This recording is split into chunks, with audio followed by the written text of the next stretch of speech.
سلام. آماده 10 تا سوال دیگر رو با هم بخونیم؟ پس لطفاً تا آخر برنامه با من باشید. بریم سراغ سوال اول. سلول های اصلی مغز و نخاع چه نام دارند؟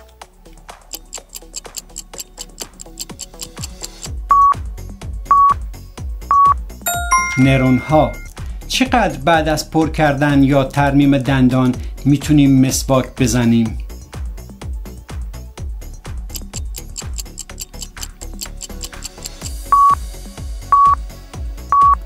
بعد از 8 ساعت. نوشابه چه تأثیری روی آنزیم های بدن داره؟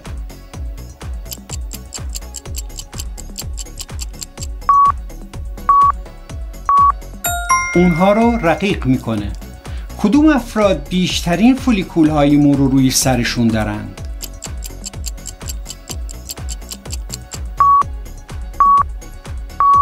موبلوندها. تنها میوه‌ای که میتونه مثل یک وعده غذایی کامل عمل کنه چیه؟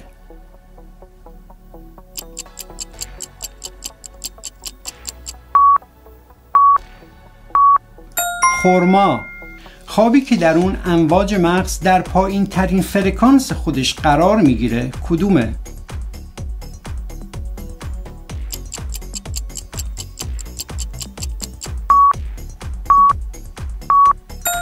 خواب عمیق. کدوم یکی اسیدهای چرب امگا 3 رو نداره؟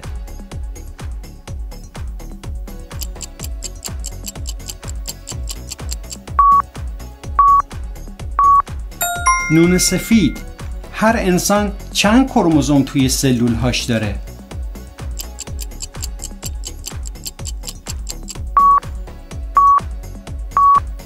46 کروموزوم.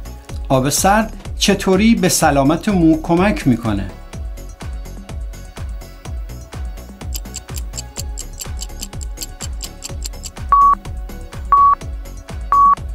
فولیکول ها رو میبنده. درصد تقریبی آب در بدن یک فرد بزرگسال چقدره؟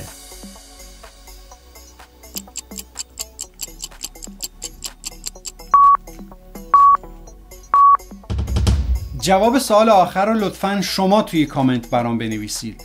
اگر از این برنامه خوشتون اومد ممنون میشم که ما رو به دوستانتون معرفی کنید و ویدیوی ما رو به اشتراک بذارید. تا 10 سوال بعدی، خدا نگهدار.